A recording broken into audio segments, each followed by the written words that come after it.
तो आज हम बात करने वाले हैं भगत सिंह के क्रांति के बारे में कि भगत सिंह के लिए क्रांति का मतलब क्या था। क्या वह भगत सिंह के लिए क्रांति का मतलब वही है या वही था जो आज हम क्रांति का अर्थ लेते हैं। क्योंकि शब्दों के जो अर्थ होते हैं वे एक नहीं होते हैं। शब्दों के अर्थ अक्सर या अनिवार्य रूप से जो शब्दों का अर्थ करने वाला है उस पर निर्भर करता है कि वह किसी शब्द को क्या अर्थ देता है। इसी प्रकार जब हम आम जनमानस में क्रांति जैसे शब्दों का उपयोग करते हैं तो उसके लिए हमेशा यही मतलब होता है कि एक सशस्त्र क्रांति, यानी बलपूर्वक गोली बंदूक, यही सब हमारे दिमाग में आता है जब भी हम क्रांति शब्द का प्रयोग करते हैं तो। लेकिन क्या भगत सिंह के लिए भी क्रांति का मतलब यही था?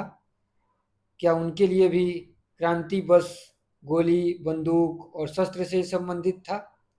क्या वो इसी के लिए काम कर रहे थे अथवा उनके लिए क्रांति का इससे कुछ अलग हट करके कोई व्यापक अर्थ था? तो उसी चीज को हम उनके एक पत्र के माध्यम से समझेंगे।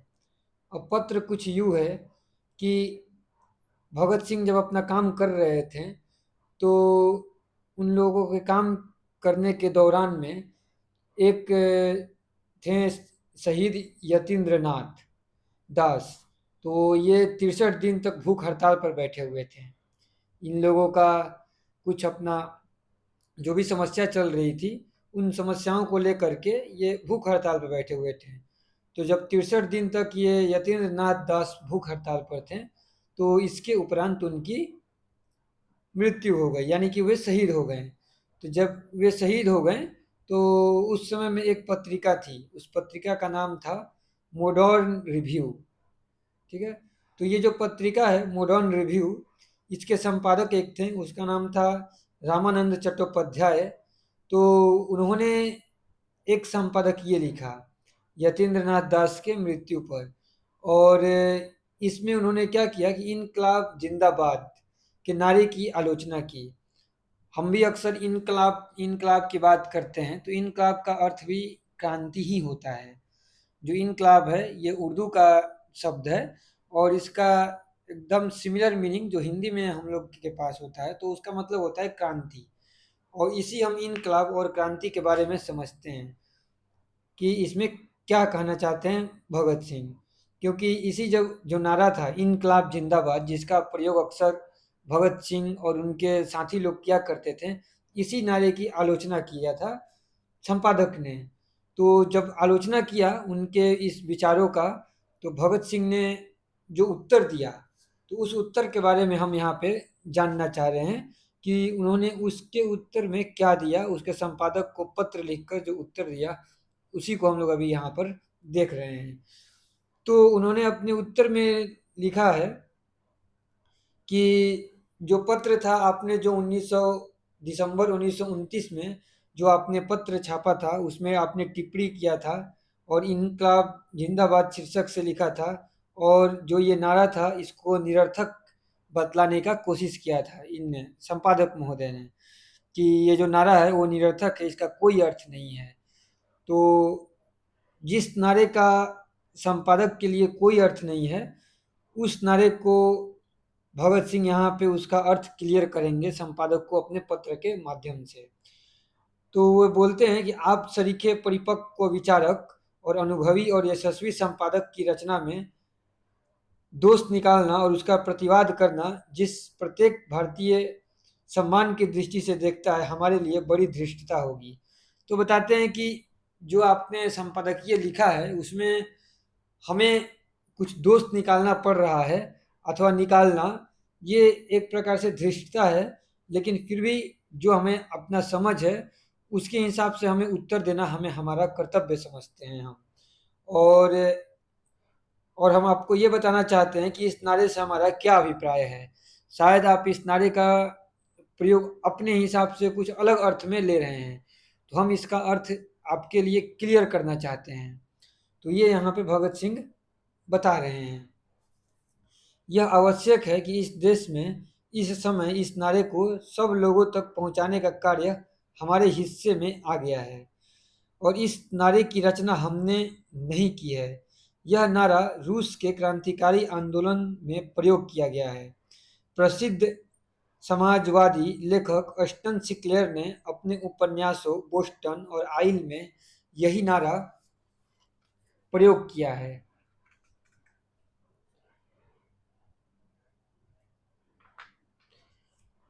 अब इसका अर्थ यह कदापि नहीं है कि सशस्त्र संघर्ष सदैव जारी रहे और कोई भी व्यवस्था अल्प समय के लिए अस्थायी न रह सके। दूसरे शब्दों में देश और समाज में अराजकता फैली रहे। तो ये जो नारा है, इनकलाब जिंदाबाद या दूसरे अर्थों में क्रांति जिंदाबाद, ये जो नारा है, इस नारे का प्रयोग भगत सिंह बता रहे हैं कि रूस में जो समाजवादी लेखक है अस्टन सिक्लेयर, उन्होंने अपना उपन्यास बोस्टन और आइल था, उसमें उन्होंने इस नारा को अराजकतावादी क्रांतिकारी पात्र, उनके उपन्यास में कुछ पात्र हैं जो कि अराजकता फैलाते हैं, उनके मुख से इस नारा का उद्घोष कराया है। अब वहीं भगत सिंह बता रहे हैं कि इसका अर्थ क्या है इस नारे का। इसका अर्थ यह कदापि नहीं है कि सशस्त्र संघर्ष सदैव जारी रहे। मतलब कि भगत सिंह यह बोल रहे हैं कि जो वे सशस्त्र संघर्ष कर रहे हैं, हमें ज्ञात होना चाहिए कि जब आज़ादी की लड़ाई चल रही थी तो उसमें दो प्रकार के विचार थे। एक विचार जो था वो यह बोल रहे थे कि सशस्त्र क्रांति से तो कुछ होना जाना ही नहीं है, हम सशस्त्र क्रांति नहीं करेंगे, हम सिर्फ बातचीत से ही मामले को निपटाएंगे। और दूसरे भगत सिंह जैसे गरम दल के लोग थे जिनका यह मानना था कि कुछ स्थितियां ऐसी हो जाती हैं जिसमें सशस्त्र क्रांति के अलावा और कोई मार्ग रह नहीं जाता है। क्योंकि एग्जाम्पल के लिए अगर हम बात कर लें, दूसरे धर्म ग्रंथों से भी हम बात ले सकते हैं। जैसे कि अगर हम महाभारत की ही बात कर लें तो महाभारत में काफ़ी समय तक बिना शस्त्र के यानी कि बातचीत के द्वारा बातों की जो समस्याएं चल रही थी उस समस्या को सुलझाने का भरपूर प्रयास अलग अलग समय पर अलग अलग लोगों के द्वारा किया गया।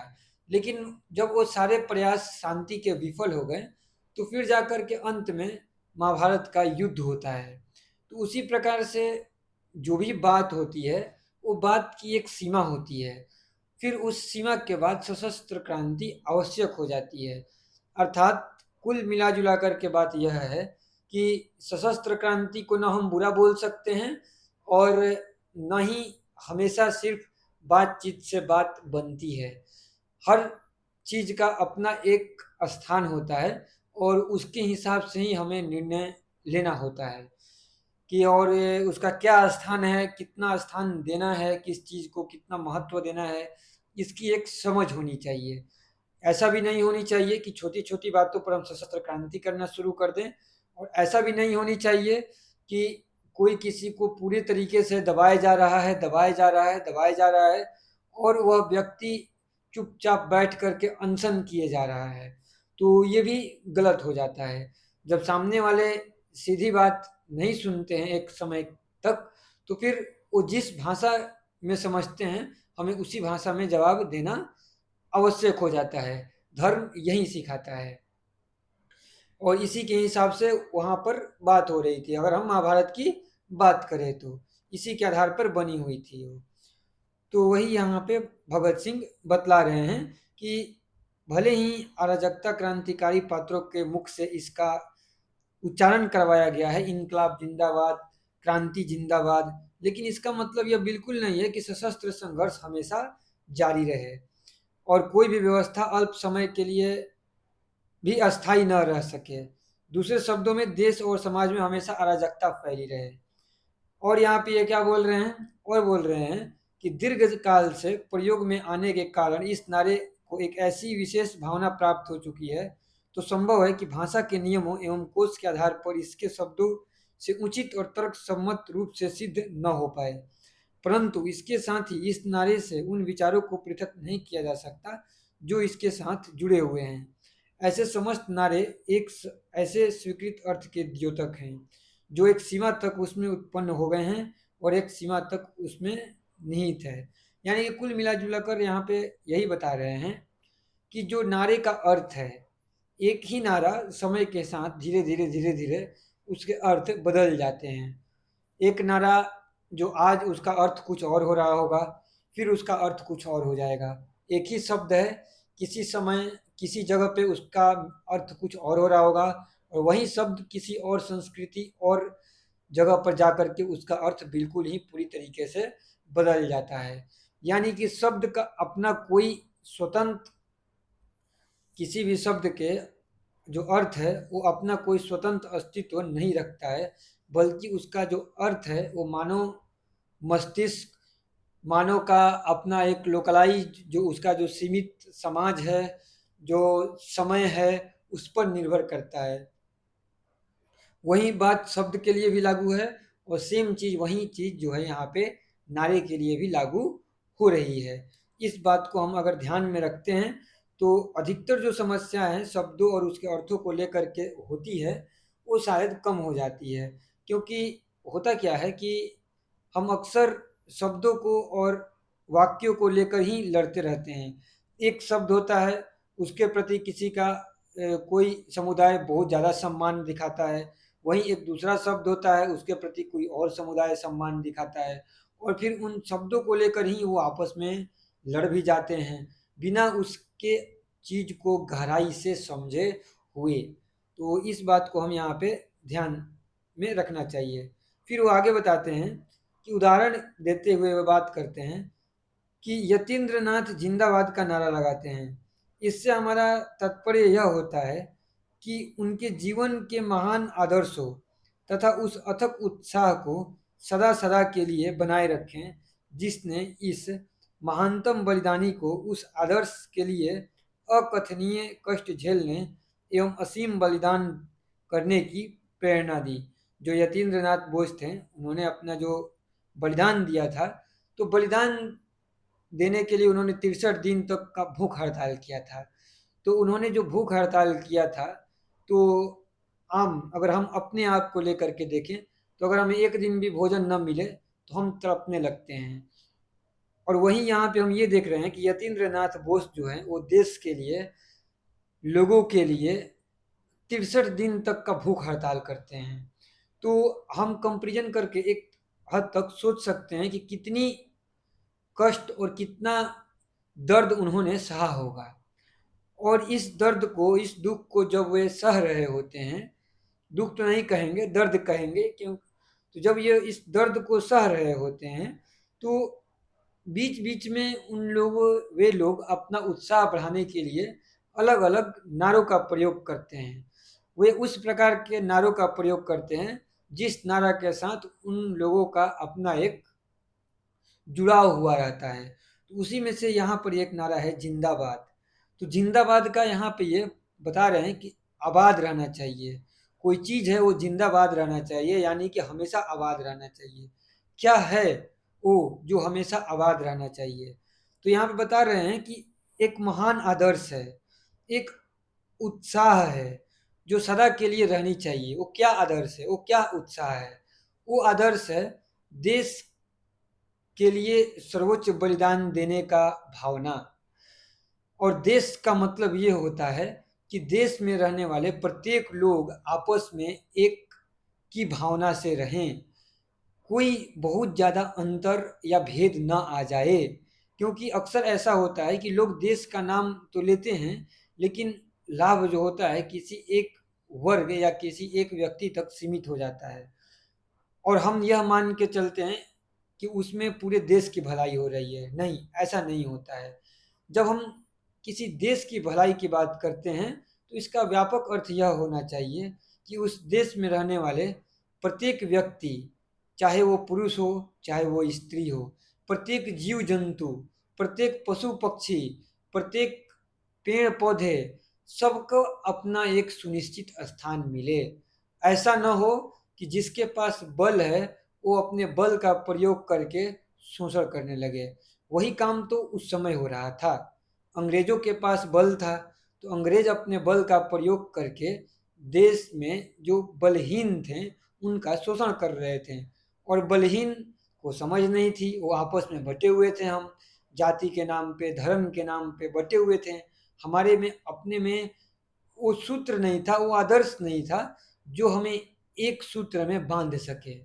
तभी तो हम इतने अधिक हो करके भी कुछ चंद लोगों के दबाव में आकर के हम बंधे हुए थे और हम अपना आवाज़ नहीं उठा पा रहे थे। तो ये यहाँ पर भगत सिंह बता रहे हैं कि उन्हीं सारी चीज़ों को देखते हुए जब हम जिंदाबाद का नारा लगाते हैं तो हमारे लिए जिंदाबाद का अर्थ होता है एक आदर्श, एक ऐसा वैल्यू जिस पे हम अपना प्राण भी दे सकते हैं, वो यहाँ पे बोल रहे हैं।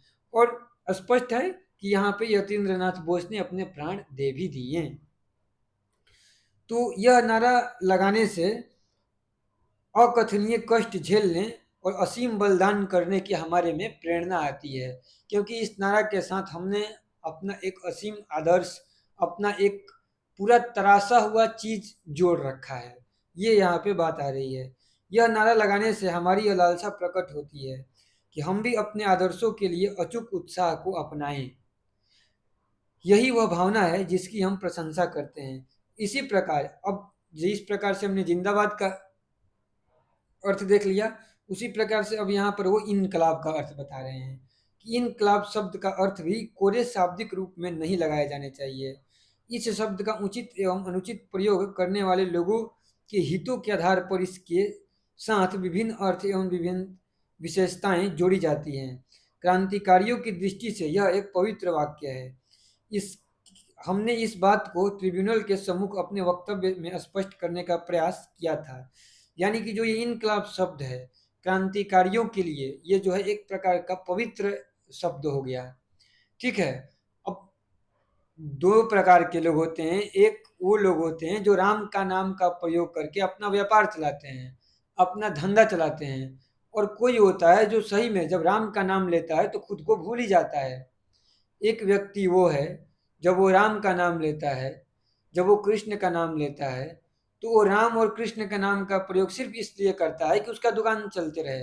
हम अक्सर देखने को हमें दिखाई देता है कि लोग अपने नाम, दुकान है, दुकान के आगे लिख देंगे राम, राम चाट भंडार, कृष्णा चाट भंडार। भाई, अब वो व्यक्ति क्या कर रहा है? वो व्यक्ति अपने दुकान का अपने तुच्छ लाभ के लिए भगवान के नाम का प्रयोग कर रहा है। जब हम मंदिर में भी जाते हैं तो अपना तुच्छ लाभ के लिए ही जाते हैं, हमें ये प्राप्त हो जाए, हमें वो प्राप्त हो जाए।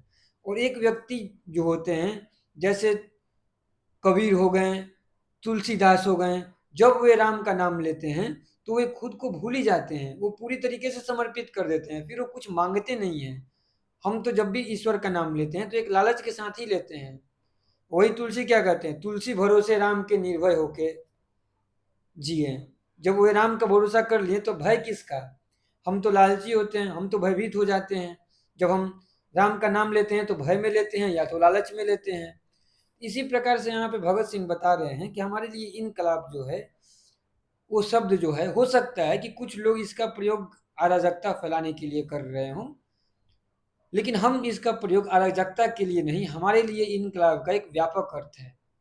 हम इसका प्रयोग अपने विचार को और अपने जो भावना है, जो हमारा जो आदर्श है, उसको याद करने के लिए करते हैं और उसके प्रति उच्चतम बलिदान की भावना को और अधिक तेज करने के लिए करते हैं, ताकि अगर हमें अपने उन आदर्शों के लिए अगर प्राण भी देना पड़े तो हम पीछे न हटें। इस चीज़ को याद रखने के लिए हम इनकलाब का प्रयोग करते हैं। हम इनकलाब का प्रयोग स्वयं को, अपने ईगो को, अपनी पहचान को बचाने के लिए नहीं करते हैं। हम इनकलाब का प्रयोग उसके लिए करते हैं, जब हम इनकलाब का प्रयोग करते हैं तो हम अपनी पहचान भूल ही जाते हैं कि हम कौन हैं। हम यह सचेत रूप से याद रखते हैं कि जब हम इनकलाब का प्रयोग कर रहे हैं तो यह देश के लिए किया जा रहा है, एक समूचे राष्ट्र के लिए किया जा रहा है, न कि एक तुच्छ स्वार्थ के लिए किया जा रहा है। यहाँ पे ये भगत सिंह स्पष्ट कर रहे हैं। इस वक्तव्य में हमने कहा था कि क्रांति यानी कि इनकलाब का अर्थ अनिवार्य रूप से सशस्त्र आंदोलन नहीं होता है। यहाँ पे वो क्लियरली बता रहे हैं कि इनकलाब का अर्थ कभी नहीं होता है कि हमेशा जब हम इनकलाब का बात करेंगे तो तलवार लेकर के बात करेंगे। नहीं, ये बिल्कुल भी नहीं होता है। बम और पिस्तौल कभी कभी क्रांति को सफल बनाने के साधन मात्र हो सकते हैं। जब एक एक चीज होती है, हम सब जो इंसान होते हैं वे दुख और दर्द में होते हैं। इंसान पैदा होता है, जन्म लेता है, तो एक दर्द के साथ ही वो जन्म लेता है। धीरे धीरे दर्द, अगर हम स्वयं को सीखते नहीं हैं, जानते नहीं हैं, समझते नहीं हैं, तो जो दर्द है वो बढ़ता ही जाता है। हम हमारा जो जीवन है वो समाप्त हो जाता है, लेकिन दर्द नहीं समाप्त होता है। तो ये तो कुल जीवन का हमारा जो है कुल ये राह होता है। इसी प्रकार से जीवन शुरू होता है और समाप्त हो जाता है। तो इसमें एक अलग अलग तल होते हैं, अलग अलग स्तर होते हैं। तो जो वो स्तर है, एक स्तर ऐसा आ जाता है कि कभी कभी दूसरे व्यक्ति इस प्रकार से दर्द देना शुरू कर देते हैं, तो वो पता नहीं चल पाता है वहाँ पर कि हम उसका निपटारा करें कैसे। जिस प्रकार से यहाँ पे एग्जाम्पल के लिए ले लेते हैं कि अंग्रेज ही थे, वे भारतीयों का जिस प्रकार से शोषण कर रहे थे और उनको कितना ही समझाया जाए शांति से, वो समझने को तैयार ही नहीं थे। क्योंकि शांति से समझाने का बाद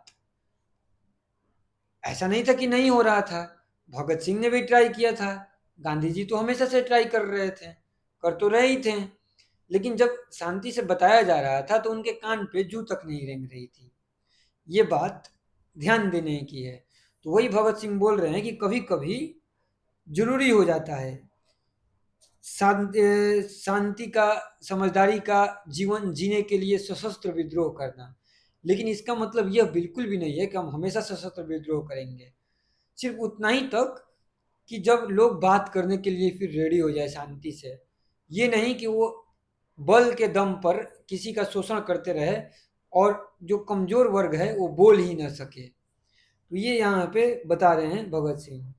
इसमें संदेह नहीं है कि कुछ आंदोलनों में बम और पिस्तौल एक महत्वपूर्ण साधन सिद्ध होते हैं, परंतु केवल इसी कारण से बम और पिस्तौल क्रांति के पर्यायवाची नहीं हो जाते हैं। यहाँ पे ये क्लियरली बता रहे हैं कि क्रांति का मतलब हमें हमेशा बम और पिस्तौल से नहीं लेना चाहिए। विद्रोह को क्रांति नहीं कहा जा सकता, यद्यपि हो सकता है कि विद्रोह की अंतिम परिणति क्रांति हो। ये निर्भर करता है कि सामने वाला किस स्तर का दबाव बना रहा है। अगर सामने वाला बातचीत करके वहीं तक से अगर वो रेडी होता है तो फिर इन सारी चीज़ों का ज़रूरत नहीं है। अगर बातचीत करके ही आपस में मामला सुलझ जाता है तो, जैसे कि फिर से हम एग्जाम्पल ले सकते हैं महाभारत का। महाभारत में एक प्रकार से अगर हम देखें, अगर कोई पहली बार में पूछे कि भाई युद्ध करने का, यानी कि जो सशस्त्र युद्ध करने का निर्णय किसके तरफ से लिया गया, तो अगर हम उस चीज़ को देखेंगे तो पता चलेगा हमें कि वो निर्णय तो पांडवों के तरफ से ही लिया गया था कि भाई अब हम युद्ध करेंगे, सामने से जाकर के युद्ध करेंगे। जिस तरफ से कृष्ण थे, जिस तरफ से पांडव थे, उन्होंने ही निर्णय लिया था कि हम सशस्त्र युद्ध करेंगे। लेकिन सिर्फ इतना ही देख करके अगर हम बोलेंगे कि वही सामने से लड़ने आए थे तलवार बम पिस्तौल लेकर के, तो फिर तो वो गलत हो गए। क्योंकि भाई इन्होंने तो तलवार बम उठाया नहीं था, कौरव पक्ष ने तलवार उठाने का काम तो पांडव पक्ष ने किया था। तो फिर तो पांडव पक्ष गलत हो गए क्योंकि पहली बार में उन्होंने उठाया था। तो नहीं, बात वहीं पे ख़त्म नहीं होती है। बात का स्टार्टिंग यह ऐसे होता है कि जो पांडव पक्ष थे वो क्या कर रहे थे, वो तो बातचीत करने के लिए हमेशा रेडी थे कि भाई आओ हम बात करते हैं, चीज़ों को सामने रख करके सोचते हैं कि क्या उचित है क्या अनुचित है। लेकिन जो कौरव पक्ष थे वो अंततः इस बात पे अड़ गए कि हम सुई की नोक बराबर भी जमीन नहीं देंगे। तो जब एक पक्ष अपने को इतना एग्रेसिव होकर के रख रहा है, तो ऐसी स्थिति में सामने वाला पक्ष अगर शांत रहे तो फिर उसे डरपोक के सिवाय और कुछ नहीं कहा जा सकता है। तो वही यहाँ पे बता रहे हैं भगत सिंह कि हो सकता है कि क्रांति का अर्थ अंततः सशस्त्र विद्रोह तक भी चला जाए। क्योंकि होता क्या है कि जो बलवान पक्ष होता है, जिसके पास बल थोड़ा अधिक रहता है, वो क्या बोलता है, उसका कहना यह रहता है कि देखो, तुम सशस्त्र विद्रोह मत करो, तुम सामने आकर के मत लड़ो, हम जो बात कह रहे हैं चुपचाप से उसको मानते रहो और काम करते रहो तो कोई दिक्कत नहीं होगा। इसी को तो शांति बोलते हैं। हम तुमको दबा के रखे हैं, तुम दबे रहो, हम जो बात बोल रहे हैं उसको तुम मानते रहो। हम 1 लाख रुपया कमा रहे हैं, उसमें से हम तुमको 2,000 रुपया, 10,000 रुपया दे रहे हैं। हम 90,000 अपने आप पास रख रहे हैं, तुमको 10,000 दे रहे हैं, तुम उतना लो और चुपचाप रहो। तुम रोड पर ना आओ, तुम सड़क पर ना आओ, तुम क्रांति मत करो। यही बात तो अंग्रेज बोल रहे थे, ठीक है। लेकिन क्या यह सही है? तो उस स्थिति में ये चीज़ें जब ऐसी हो जाती हैं तो उस समय चुप रहना फिर वो शोभा नहीं देता है। उस समय के लिए ही भगत सिंह यहाँ पर बोल रहे हैं कि भाई आओ, क्रांति करो। अब उस समय क्रांति का अर्थ सिंपल हो गया है, क्या? सशस्त्र विद्रोह। क्योंकि जो वो व्यक्ति है वो हमारे जीवन पर सीधे सीधे प्रहार कर रहा है। उस स्थिति में सशस्त्र विद्रोह के अलावा अब कुछ भी नहीं बच रहा है। तो वो यहाँ पे भगत सिंह बता रहे हैं वैसी चीज़ें, एक प्रकार से अगर देखा जाए तो।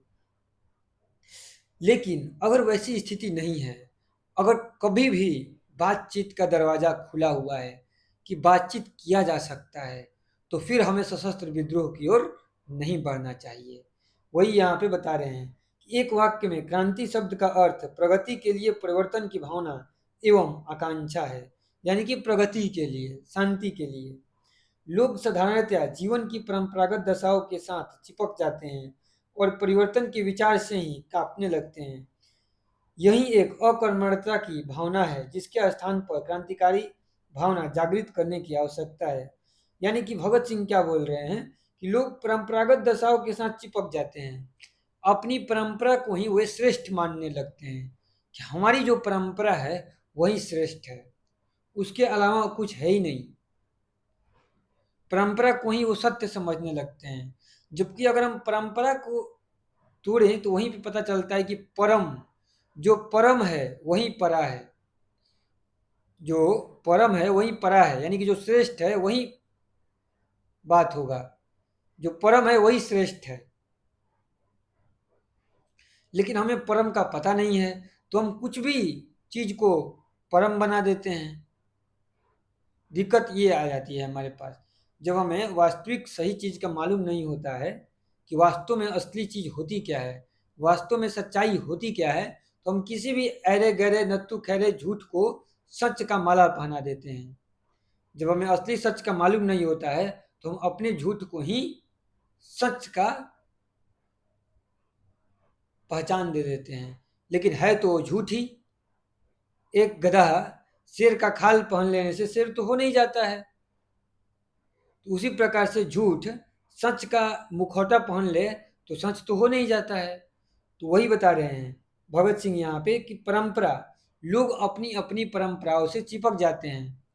कभी जाति के नाम पे अपनी जाति की परंपरा से चिपक जाएंगे, तो धर्म के नाम पे धर्म के परंपरा से चिपक जाएंगे कि हमारी ये तो धर्म है, हम जो धर्म वहाँ अपना रहे थे वही धर्म हम जहाँ जाएंगे वहाँ भी अपनाएंगे। और धर्म के नाम पे क्या, वही कैसे कुर्ता पहनना है, कैसे बाल रखना है, कब किस दिन क्या खाना है, किस दिन क्या पीना है, इन्हीं सारी चीज़ को धर्म मानते हैं। इन्हीं परंपराओं को लोग ये अपना सच्चाई समझने लगते हैं। और जब भी कोई सामने आता है और बताता है कि तुम जो परंपराओं को विश्वास करते हो वो परंपराएं सही नहीं है, सत्य नहीं है, झूठ है, तो वो फिर उस चीज़ को स्वीकार नहीं करता है। तो वही भगत सिंह बता रहे हैं कि यही एक अकर्मण्यता की भावना है जिसके स्थान पर क्रांतिकारी भावना को जागृत की जाती है कि तुम देखो, तुम सोचो, तुम समझो, तुम दिमाग लगाओ। दूसरे शब्दों में कहा जा सकता है कि अकर्मण्यता का वातावरण निर्मित हो जाता है और रूढ़िवादी शक्तियां मानव समाज को कुमार्ग पर ले जाती है। यानी कि व्यक्ति के अंदर जो आलस की भावना है, जो उसके अंदर रूढ़िवादी शक्तियां हैं, वो उसको कुमार्ग पर ले जाती हैं, सुमार्ग से हटा करके, अच्छे मार्ग से हटा करके गलत मार्ग पर ले जाती हैं। और यही परिस्थितियां मानव समाज को उन्नति में गतिरोध का कारण बन जाती है। क्रांति की इस भावना से मनुष्य जाति की आत्मा अस्थायी तौर पर ओतप्रोत रहनी चाहिए, जिससे कि रूढ़िवादी शक्तियां मानव समाज की प्रगति की दौड़ में बाधा डालने के लिए संगठित न हो सके। लेकिन यह अक्सर नहीं होता है। हमेशा क्या होता है कि रूढ़िवादी शक्ति संगठित हो जाती है और बहुत सारे लोग आपस में एक नहीं हो पाते हैं। वे अपनी परंपरा, अपनी अपनी मान्यताओं में ही खोए रहते हैं, जिसका परिणाम अंततः भयानक होता है। और फिर उसी का परिणाम होता है कि बातचीत का द्वार एक हद के बाद बंद हो जाता है। फिर सशस्त्र क्रांति के अलावा कोई उपाय नहीं बचता है। भाई अंग्रेज ही थे, अगर किसी के पास ध्यान होता, नज़र होती, समझ होती, तो सशस्त्र क्रांति का आवश्यकता न होता, पहले ही हम उन्हें निपट लेते हैं। लेकिन जब नज़र नहीं होती है, जब आंख पर कामना का बादल चढ़ा रहता है, लालच, लोभ, स्वार्थ, ईर्ष्या का बादल चढ़ा रहता है, तो सत्य दिखाई देता नहीं है। फिर जब सत्य दिखाई देता है, तब तक बहुत दूर हो गई होती है। या फिर शायद यूँ कहें हम कि जब हम सशस्त्र विद्रोह भी करते हैं, तो उस समय भी हमें सत्य तो दिखाई नहीं ही देता है, बल्कि यह दिखाई देता है कि अब जिस स्वार्थ हमारा जो स्वार्थ था, पहले थोड़ा थोड़ा पूरा हो रहा था, अब स्थिति ऐसी आ गई है कि अब हमारा स्वार्थ बिल्कुल भी पूरा नहीं हो रहा है। तो चलो भाई, अब हम सशस्त्र विद्रोह कर देते हैं। लेकिन होता यही है, सच्चाई कभी भी सामने नहीं आती है। सिर्फ यही होता है कि हमारा स्वार्थ बिल्कुल पूरा नहीं हो पाता है, एकदम कम होने लगता है स्वार्थ पूरा होना, तो फिर हम रोड पर उतर जाते हैं। ऐसा नहीं होता है कि हम कोई सच के पुजारी हो गए हैं। वही यहाँ पे भगत सिंह बता रहे हैं कि क्रांति का अर्थ है लगातार डेली डेली अपनी मान्यताओं को, अपनी परंपराओं को, अपनी रूढ़ियों को चुनौती देना। और यह आवश्यक है कि पुरानी व्यवस्था सदैव न रहे और नई व्यवस्था के लिए स्थान रिक्त करती रहे, जिससे कि आदर्श व्यवस्था संसार को बिगड़ने से रोक सके। अगर हम आदर्श व्यवस्था के लिए, नई व्यवस्था के लिए अगर हम जगह नहीं बनाएंगे, स्थान नहीं रिक्त करेंगे, तो फिर नई व्यवस्था आएगी भी नहीं। और स्थान रिक्त करने का अर्थ यह है कि हमारे मन में, हमारे भीतर जो रूढ़ियाँ, जो परंपराएं, जो मान्यताएं बैठी रहती हैं, उनको चुनौती देना, उनको देखना, नई नई चीज़ों को खोजना, विचार करना और देखना क्या हम जिन चीज़ों को इतना वैल्यू दे रहे हैं अपने भीतर, क्या वो वास्तव में उस वैल्यू के लायक है भी, या किसी भी प्रकार से गलत सिद्ध हो रही है। अगर गलत सिद्ध हो रही है तो उसको सिरे से नकार देना है। यही सच्चाई का मतलब होता है। तो वही यहाँ पे बोल रहे हैं कि रिक्त करती ही रहे। अगर दुर्योधन है तो दुर्योधन को खत्म हो ही जाना चाहिए, क्योंकि वो वैसे भी रहने के लायक नहीं है, जिससे कि एक आदर्श व्यवस्था रुक सके। यह हमारा अभिप्राय है, जिसको हृदय में रख कर हम इनकलाब जिंदाबाद का नारा ऊंचा करते हैं। तो इस प्रकार से भगत सिंह ने बताया कि जब हम इनकलाब जिंदाबाद बोलते हैं तो उसका मतलब क्या होता है। हम हमेशा जब भी 15 अगस्त, 26 जनवरी आता है, तो हम इनकलाब जिंदाबाद नारे का प्रयोग करते हैं। लेकिन जब हम इस नारे का प्रयोग कर रहे होते हैं, तो हमें उस समय ध्यान देना चाहिए कि क्या हमारे भीतर भी उस इनकलाब का प्रयोग करते हुए, क्या हम भी अपने अंदर सशस्त्र क्रांति न सही, कम से कम वैचारिक क्रांति कर रहे हैं, वैचारिक युद्ध कर रहे हैं। हम विचार नहीं करते हैं, हम विचार करना बंद कर देते हैं। तो हमें ये ध्यान देना होता है कि क्या हम वास्तव में विचार कर रहे हैं कि नहीं कर रहे हैं। तो उसी के लिए यहाँ पे भगत सिंह अपना ये पत्र भेजे थे। दो लोगों ने मिलकर इसको भेजा था, भगत सिंह ने और बटुकेश्वर दत्त ने। ये पत्र 22 दिसंबर 1929 को उन्होंने लिख के और भेजा था संपादक को कि भाई लीजिए, पढ़िए और जिस इनकलाब जिंदाबाद को आप गलत ठहरा रहे थे, जब हम इनकलाब जिंदाबाद बोलते हैं तो उसका क्या अर्थ होता है? विचार कीजिए, सोचिए और कैसे क्रांति को आगे बढ़ाया जा सकता है, कैसे रूढ़ियों को तोड़ा जा सकता है, कैसे उन परंपराओं को हटाया जा सकता है जो परंपराएं झूठी है। सच के नाम पे जो भी झूठ चल रहा है, उस झूठ को कैसे तोड़ा जाए, फोड़ा जाए, हटाया जाए,